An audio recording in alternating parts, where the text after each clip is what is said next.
నేను తెలంగాణ ఎన్జిఓ సంఘం అధ్యక్షునిగా ఉన్నప్పుడు ఆదిలాబాద్ జిల్లాకు సందర్భంగా మీటింగ్ పోయినప్పుడు ఆదిలాబాద్ జిల్లాలో ఉన్నటువంటి ఉద్యోగుల సమావేశం నిర్వహించేటువంటి సందర్భంలో అసిస్టెంట్ స్టాటిస్టికల్ ఆఫీసర్ అనేటువంటి పోస్టు ఏఎస్ఓ పోస్ట్ అనేటువంటిది ఒకటి ఉంటుంది. అది జోనల్ పోస్ట్. ఆ జోనల్ పోస్టుకు సంబంధించి ఆ జోన్ ఏంది, ఆదిలాబాదు, ఖమ్మం, వరంగల్ ఈ మూడు కలిపి ఒక జోన్.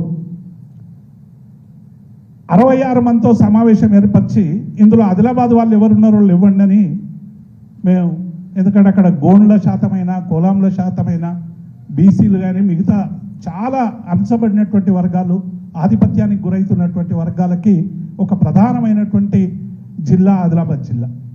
66 మందిలో ఏ ఒక్కరు కూడా ఆదిలాబాద్ వాళ్ళు లేరు.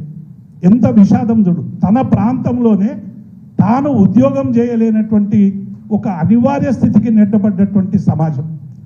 అందుకే ఈ జోన్ల అస్తవ్యస్తం 6 జోన్లుగా విభజించి, రకరకాలుగా విభజించి పోస్టులన్నీ కూడా ఎండిఓ పోస్ట్ అనేటువంటిది మామూలు పోస్టు, దాన్ని తీసుకుపోయి ఎక్కడనో ఆర్డీఓ స్థాయి పోస్టు పెట్టి రకరకాలుగా సమస్యలు సృష్టించేటువంటి ప్రయత్నం చేసింది.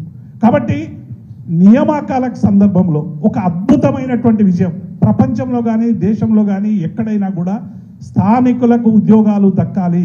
స్థానికులకు ఉద్యోగాలు దక్కాలంటే ఆనాడు ఉన్నటువంటి రేషియో ఏదైతే 70-30, 60-40, 80-20 అనేటువంటి దాన్ని అవి ఓపెన్ కోటానంతా కూడా నాన్ లోకల్ కోటాగా మార్చి అనేక మందిని తెలంగాణలో డంప్ చేసి రకరకాలుగా ఇతర ప్రాంతాలకు సంబంధించినటువంటి వాళ్ళందరినీ కూడా ఇక్కడ తెచ్చి వేలాది మందిని స్థానికులను కానటువంటి వాళ్ళని నియమించి ఈ ప్రాంత నిరుద్యోగ యువకులకు దూరం చేసినటువంటి ఒక వ్యవస్థను మార్చాలని ఆ రోజు కేబినెట్ నిర్ణయం తీసుకొని కేసీఆర్ గారి నాయకత్వంలో సాధించినటువంటి గొప్ప విజయం స్థానికులకు 95% రిజర్వేషన్లు అనేటువంటి విషయాన్ని నేను ఈ సందర్భంగా గుర్తు చేస్తాను. ఇది మనం చాలా పెద్దగా ప్రచారం మనకు జరగలేదు. ఎందుకంటే స్థానికులకు ఉద్యోగాలు దక్కాలని కొట్లాడినాం తప్ప స్థానికులకు 95%. ఇలా కేసీఆర్ ఉండొచ్చు, మొన్న ఇలా ఇంకొక ఆయన ఉండొచ్చు, తెల్లారి ఇంకొక ఆయన రావచ్చు, కానీ 95% రిజర్వేషన్ను మార్చేటువంటి శక్తి ఎవరికి ఉండదు అనేటువంటి విషయాన్ని నేను ఈ సందర్భంగా గుర్తు చేస్తాను. కానీ ఒక అద్భుతమైనటువంటి ఆ 95% వల్ల ఏమైంది, చాలా ఉద్యోగాలు స్థానికులకు దక్కాల్సినటువంటి ఉద్యోగాలు కూడా జోనల్గా మార్చేటువంటి పద్ధతి. స్థానిక ఎల్డీసీ పోస్టులు లేకుంటే కింద సబార్డినేట్స్ పోస్టులో కూడా ఆ జిల్లాలో దొరకకుండా 20%లో తీసుకొచ్చి నింపినటువంటి సందర్భాన్ని ఇప్పుడు 95% ఆదిలాబాద్ పోస్టులు ఆదిలాబాద్కే, కొమరం భీం పోస్టులు కొమరం భీంకే, నల్గొండ పోస్టులు నల్గొండకే అని ఒక అద్భుతమైనటువంటి సంస్కరణలు తీసుకొచ్చినటువంటి పరిపాలన, 10 ఏళ్ల పరిపాలన అనేటువంటి విషయాన్ని నేను ఈ సందర్భంగా గుర్తు చేస్తాను. చాలామంది ఏం జరగలేదు, ఏమీ కాలేదు అనే దుష్ప్రచారం చేసేటువంటి శక్తులకు అందరికి కూడా మనం చాలా స్పష్టంగా చెప్పాల్సినటువంటి అవసరం ఉంది.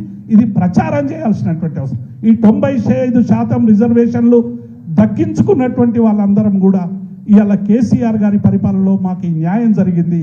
24 గంటల కరెంటు ఎంత అద్భుతమైనటువంటి విజయం సాధించడమో అదే రీతిలో నియామకాల్లో 95% స్థానికులకు రిజర్వేషన్. అది 27 రాష్ట్రాలు, మీరు ఏ రాష్ట్రంలో తీసుకున్నా, ఎందుకంటే అఖిల భారత ప్రభుత్వ ఉద్యోగుల సమాఖ్య నేతగా నేను 27 రాష్ట్రాల్లో కూడా అనేక సందర్భాల్లో పర్యటించడం, ఎక్కడ కూడా స్థానికులకు రిజర్వేషన్ అనేటువంటి ఇంత అద్భుతమైనటువంటి విజయాన్ని సాధించినటువంటి రాష్ట్రం లేదు. అది కేవలం టీఆర్ఎస్ వల్లనే సాధ్యమైంది, కేసీఆర్ వల్లనే సాధ్యమైంది అనేటువంటి విషయాన్ని నేను ఈ సందర్భంగా గుర్తు చేస్తా ఉన్నాను. రెండవది, అసలు నియామకాలే జరగలేదు. ఇవాళ ఎవరు మాట్లాడినా చాలామంది కూడా చాలా రకాలుగా కాంగ్రెస్ పార్టీ నాయకులందరూ కూడా ఒక అబద్ధాన్ని, ఇంతకుముందే గోబెల్స్ ప్రచారం అని మా నర్సన్ ఎట్లయితే యాడ్ చేసిండో గోబెల్స్ను మించిపోయింది ఇవాళ కాంగ్రెస్ పార్టీ ప్రచారం చేయడంలో. 1,60,000 ఉద్యోగాలు శ్వేతపత్రాన్ని మనం అసెంబ్లీ ఎన్నికలకు పోయే ముందే మా గౌరవ వర్కింగ్ ప్రెసిడెంట్ కేటీఆర్ గారు ఆ రోజు ఒక శ్వేతపత్రాన్ని ఉద్యోగులకు సంబంధించి మేము ఎన్ని ఉద్యోగాలు ఇచ్చినాం, 1,60,000 ఉద్యోగాలకు సంబంధించి ఏ డిపార్ట్మెంట్లో ఎవరికి ఇచ్చినాం అనేటువంటి విషయాన్ని కూడా చాలా స్పష్టంగా రెసిడెన్షియల్ ఒక్క టీచర్ పోస్టును మీరు నింపలేదని మొన్న రేవంత్ రెడ్డి గారు చెప్తా ఉన్నారు. రెసిడెన్షియల్ ఎడ్యుకేషన్లో 1000 ఉద్యోగాలని ఆ రోజు ఈ ప్రవీణ్ కుమార్ గారు నేతృత్వంలో బోర్డు ఏర్పాటు చేసి తొందరగా నియామకాలు జరగాలని రెసిడెన్షియల్ వ్యవస్థలో మరి టీచర్ పోస్టులను సృష్టించినటువంటి విషయాన్ని కూడా పోలీస్ రిక్రూట్మెంట్ కానీ, అన్న ఉన్నటువంటి విద్యుత్ శాఖలో కానీ, అగ్రికల్చర్ ఎక్స్టెన్షన్ ఆఫీసర్స్, అసలు గతంలో ఎప్పుడు కూడా అగ్రికల్చర్ అంటే వ్యవసాయదారులకు అవసరమైనటువంటి సలహాలు సూచనలు ఇచ్చేటువంటి అగ్రికల్చర్ ఎక్స్టెన్షన్ ఆఫీసర్ పోస్టులన్నీ కూడా రద్దయిపోతే మళ్ళీ 5,000 హెక్టార్లకు ఒక అగ్రికల్చర్ ఎక్స్టెన్షన్ ఆఫీసర్ ఉండాలని గ్రామీణ స్థాయిలో వ్యవస్థను బలోపేతం చేసేటువంటి దిశలో ఏఈఓ పోస్టులను నింపినటువంటి తెలంగాణ రాష్ట్రం. నేను ఏమంటున్నా అంటే ఇవన్నీ కూడా ఇవన్నీ లెక్కలు మనం ఎవరో ఇంతకుముందే చెప్పినట్టు మనం ఎక్కడ కొట్టినా ఈ వివరాలన్నీ కూడా వస్తాయి.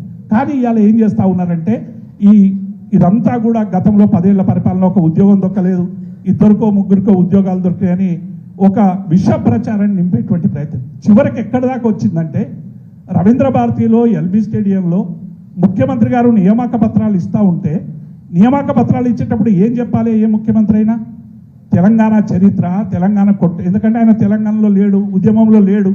ఉద్యమం అని చెప్పడం అంటే ఆయన కొంత నామోష్. తెలంగాణ అంటే ఆయనకేదో భయకంపితులయ్యేటువంటి ప్రయత్నం. ఎన్నడూ జై తెలంగాణ అనడు, ఎన్నడూ తెలంగాణ ఉద్యమం గురించి మాట్లాడు. కనీసం ఉద్యోగులకు నియామక పత్రం ఇచ్చేటప్పుడైనా తెలంగాణ చరిత్ర ఏంది, తెలంగాణలో ఏ సమస్యలు ఉన్నాయి, తెలంగాణలో ఏ సమస్యలు పరిష్కరించుకోవడానికి ఇలా ప్రభుత్వం ప్రయత్నిస్తూ ఉన్నది, గత ప్రభుత్వం ఏం చేసింది అనేటువంటి విషయంలో చెప్పకుండా ప్రతిపక్షాల మీద విపరీతమైనటువంటి వ్యాఖ్యానాలు చేయడం, వ్యవస్థ బాగు గురించి చెప్పకుండా కేవలం కాంగ్రెస్ పార్టీకి పనిచేయాలి ఉద్యోగులని చెప్పేటువంటి ప్రయత్నం చేసినటువంటి విషయాన్ని మనం అందరం కూడా గుర్తుంచుకోవాలి. ఎల్బీ స్టేడియంలో మాట్లాడినా, లేకుంటే రవీంద్ర భారతిలో మాట్లాడినా, చివరకు ఎస్ఎస్సి రిజల్ట్స్ ఇచ్చేటువంటి క్రమంలో విద్యార్థులకు ఏం చెప్పాలి? ఇలా ప్రభుత్వ పాఠశాలని బలోపేతం చేయాలి, విద్యార్థులు తమ భావి జీవితాన్ని ఎట్లా ఈ సమాజం కోసం మళ్లించాలి, సమాజంలో విద్యార్థులు ఏ చైతన్యాన్ని కలిగి ఉండాలి, చదువుకున్నటువంటి విద్యార్థులుగా సమాజం మన మీద ఏం బాధ్యత పెట్టింది, ఆ బాధ్యత కోసం మనం ఎట్లా పనిచేయాలని చెప్పే బదులు ఆ విద్యార్థుల్లో కూడా విషబీజాములు నింపేటువంటి మాటలు చెప్పి కేసీఆర్ మీద, కేటీఆర్ మీద, ఇంకొకరి మీద మాటలు చెప్పి ఇలా మొత్తంగా కూడా అటు విద్యార్థుల్ని విషం నింపేటువంటి ప్రయత్నం చేస్తూ ఉన్నాడు, ఉద్యోగుల మెదడులో విషం నింపేటువంటి ప్రయత్నం చేస్తూ ఉన్నాడు. ఈ విషయాన్ని మనం తొలగించాల్సినటువంటి బాధ్యత, కర్తవ్యం మనదే అనేటువంటి విషయాన్ని నేను ఈ సందర్భంగా గుర్తు చేస్తా ఉన్నాను. కాబట్టి చెప్పినమని అనుకోకుండా మనం చెప్పిందే చెప్తుండాలి, ఆ విషయాన్ని తొలగించేటువంటి గురుతరమైనటువంటి బాధ్యతను మనం తీసుకోవాలని నేను మీ అందరికీ కూడా పేరున విజ్ఞప్తి చేస్తాను. ఎందుకంటే ఇది చెప్తూ 1000 సార్లు అబద్ధం ఆడే వరకల్లా చాలామంది నిజంగానే జరగవచ్చు అనేటువంటి ఒక భావనకు గురయ్యేటువంటి ప్రమాదం ఉంది. కాబట్టి ఆ ప్రమాదాన్ని మనం నివారించలేకపోతే ఇన్ని చేసి కూడా మనం దోషులుగా సమాజం ముందు నిలబెట్టేటువంటి ఒక కుటిల ప్రయత్నం ఇలా రేవంత్ రెడ్డి చేస్తూ ఉన్నాడు. దీనికి మనం విద్యార్థులందరం కూడా, ఎందుకంటే సామాజిక శాస్త్రాల అధ్యయనం గురించి నరసింహారెడ్డి గారు ఎంత అవసరాన్ని నొక్కి చెప్పిండో, ఇలా డెఫినెట్గా తెలంగాణ చరిత్రను, తెలంగాణకు ఉండేటువంటి మన వనరులను, తెలంగాణకు కావలసినటువంటి నేపథ్యాన్ని, తెలంగాణ సామాజిక నేపథ్యాన్ని, ఇవన్నీ కూడా మనం విస్తృతంగా చదవాల్సినటువంటి అవసరం ఉంది. చరిత్రను చదవాలి, గతాన్ని చదవాలి, భవిష్యత్తును ఎట్లా ఊహించుకోవాలనేటువంటి విషయంలో కూడా ఇలా ఒక స్పష్టమైనటువంటి రహదారిని మనం వేసుకోవాల్సినటువంటి, ఇలా అన్ని వర్గాలు, మీరు ఒక్క వర్గం కాదు, ఇలా ఈ 17 నెలల్లోనే ఎందుకు ఇంత మనం ఆవేదన ఎంత ఉన్నాం, ఏ ఒక్క వర్గం కూడా సంతోషంగా లేదు. ఇలా మా ఉద్యోగులు కూడా ఏమనుకున్నారు, రేవంత్ రెడ్డి వస్తే ఏదో గొప్పగా అయిపోతుందని చెప్పి విష ప్రచారంలోనే ఇలా రేవంత్ రెడ్డిని తీసుకొచ్చి పెడితే ఇలా ఏం చేస్తున్నాడో మా ఉద్యోగులందరూ కూడా అనుభవిస్తూ ఉన్నారు.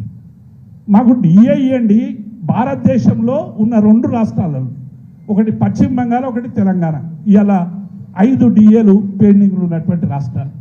మిగతా అన్ని రాష్ట్రాల్లో కూడా అది బీజేపీ కావచ్చు, కాంగ్రెస్ కావచ్చు, ప్రాంతీయ పార్టీలు కావచ్చు, ఎక్కడ కూడా ఉంటే 1-2 డిఏలు ఉండేటువంటి అవకాశం. కానీ 5 డిఏలు ఇలా ఆంధ్రప్రదేశ్ చరిత్రలో చంద్రబాబు నాయుడు కాలంలో 9 డిఏలు ఉంటే ఆ రోజు పెన్షనర్లు అందరూ కూడా పోస్టు కార్డులు రాసి, అప్పుడు సోషల్ మీడియా లేదు, ఇది లేదు కాబట్టి జీవితకాలంలో తెలుగుదేశం కోట ఇవ్వద్దని 100 రూపాయల పోస్టు కార్డు కానీ ఇక జీవితంలో చంద్రబాబు నాయుడు ఎన్నుకోవద్దని పెన్షనర్లు ఎట్లయితే ఆ రోజు లేఖలు రాసిండ్రో ఇలా అదే పరిస్థితి రేవంత్ రెడ్డి ఎదుర్కోబోతున్నాడు అనేటువంటి విషయాన్ని నేను ఈ సందర్భంగా గుర్తు చేస్తా ఉన్నా. ఎందుకంటే ఇలా ఏమడిగిన వాళ్ళు మాకు డిఏ ఇమ్మన్నారు, పిఆర్సీ ఏదో పే రివిజన్ కమిటీ, దేశంలోనూ కూడా ఎక్కడ కూడా పిఆర్సీ లేట్ అయితే ఇంటీరియం రిలీఫ్ ఇస్తారు, మధ్యంతర భృతి అని ఉంటుంది ఉద్యోగి.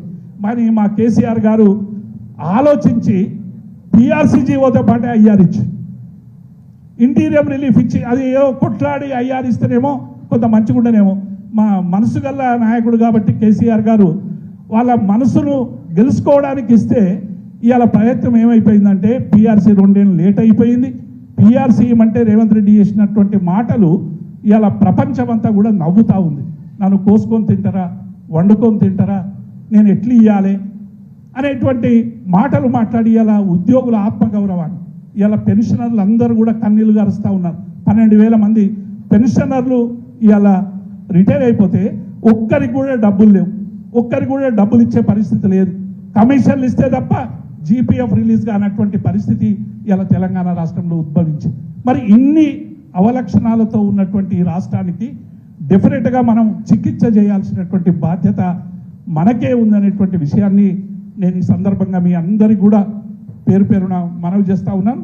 కాబట్టి ఇటువంటి విషయాల్లో నియామకాల విషయంలో కావచ్చు, మీరు ఏదైనా తీసుకోండి, ఈ రాష్ట్రంలో ఇది మంచిగా ఉంది అని చెప్పడానికి వీలు లేనటువంటి ఒక స్థితి వచ్చింది. అయ్యో తెలంగాణ ఎందుకు తెచ్చుకున్నామని ఏడవాలనుకుంటుండేమో రేవంత్ రెడ్డి. ఎందుకంటే ఆ రోజు మనం అందరం కూడా వేదిక మీద ఉన్నటువంటి వాళ్ళం అందరం కూడా ఉద్యమంలో క్రియాశీలకంగా పాల్గొన్నటువంటి వాళ్ళం. మన అందరి మీద తుపాకీ ఎక్కుపెట్టినటువంటి నాయకుడు ఇలా ముఖ్యమంత్రి కావడం అనేటువంటిది, అది చూడడం అనేటువంటిది మనకు విషాదమైతే, ఇవాళ ఆయన ఏమనుకుంటుండంటే తెలంగాణ ఉద్యమంలో పాల్గొని మరి ఇన్ని విజయాలు సాధించినటువంటి సమాజానికి డెఫినెట్గా ఏదైనా శిక్ష పడాలని కోరుకుంటున్నాడేమో.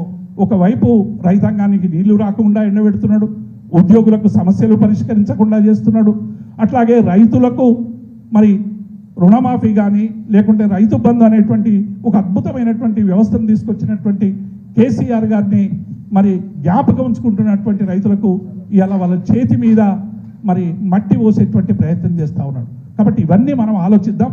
అన్న జగదీష్ అన్న చాలా విపులంగా మాట్లాడతాడు. కానీ నియామకాలకు సంబంధించి ఇంకొక విషయం చెప్పి నేను ముగిస్తాను. ఇలా 40-50 వేల ఉద్యోగాలు ఇచ్చామని రేవంత్ రెడ్డి చాలా గొప్పలు చెప్పుకుంటా ఉన్నాడు. అవన్నీ కూడా మనం చాలా సందర్భాల్లో చెప్పినాం. గతంలోనే నోటిఫికేషన్ ఇస్తే ఈయన రిలీజ్ చేసింది. మరి ఒక సంవత్సరంలో వచ్చిన 6 నెలల్లోనే నేను 60,000 ఉద్యోగాలు ఇచ్చినని చెప్పుకునే రేవంత్ రెడ్డి మరి 17 నెలలకు సంబంధించినటువంటి అంశమే. నువ్వు చెప్పిన కదా 2వ సంవత్సరం 60,000 అంటే కేసీఆర్ గారు చేసినటువంటి నోటిఫికేషన్లు అన్నీ కూడా ఆ రోజు పెండింగ్లో ఉండడం వల్ల నువ్వు ఇచ్చినవు తప్ప కొత్తగా ఇయ్యాల నియామకాలు ఏమీ జరుగుతలేవనేటువంటి మాట వాస్తవం. రెండవది, ప్రభుత్వ ఉద్యోగాలు ఎన్ని ఉంటాయి? మొత్తం జనాభాలో 2% మించి ఉండవు. కానీ ఎక్కువగా రావాల్సింది పారిశ్రామిక ప్రాంతాల్లో.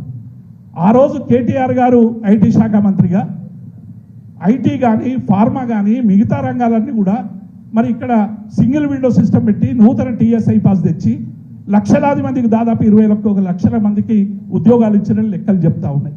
మరి నువ్వు ఎన్ని లక్షల ఉద్యోగాలు ఇచ్చినావు ఈ 17 నెలల్లో? ఏ పారిశ్రామిక ప్రాంతంలో ఏ కొత్త ఫ్యాక్టరీ వచ్చింది? ఎంతమందికి ఉద్యోగాలు ఇచ్చినావు చెప్పాల్సినటువంటి అవసరం ఉంది. ఇలా చాలామంది మేధావులు గతంలో అనేక విషయాలు మాట్లాడిన వాళ్ళు ఇలా నోరు మూసుకొని ప్రేక్షకుల్లాగా ఇలా చూసేటువంటి పరిస్థితి వచ్చింది. అందరినీ కూడా ఇలా కదిలించాల్సినటువంటి అవసరం ఉంది. అందరికీ మేల్కొల్పాల్సినటువంటి అవసరం ఉంది. ఇలా టీఆర్ఎస్ పార్టీగా చేసేటువంటి ప్రయత్నంతో పాటు ఇవాళ విద్యార్థులుగా మిగతా సమాజంలో ఉన్నటువంటి మేధావులుగా సమాజాన్ని సరైనటువంటి రీతిలో నడిపించాలనుకునేటువంటి నాయకులుగా ముందుకు తీసుకుపోవాలని విజ్ఞప్తి చేస్తూ ఈ అవకాశం ఇచ్చినటువంటి మిత్రులకు కృతజ్ఞతలు. Thank you. జై తెలంగాణ.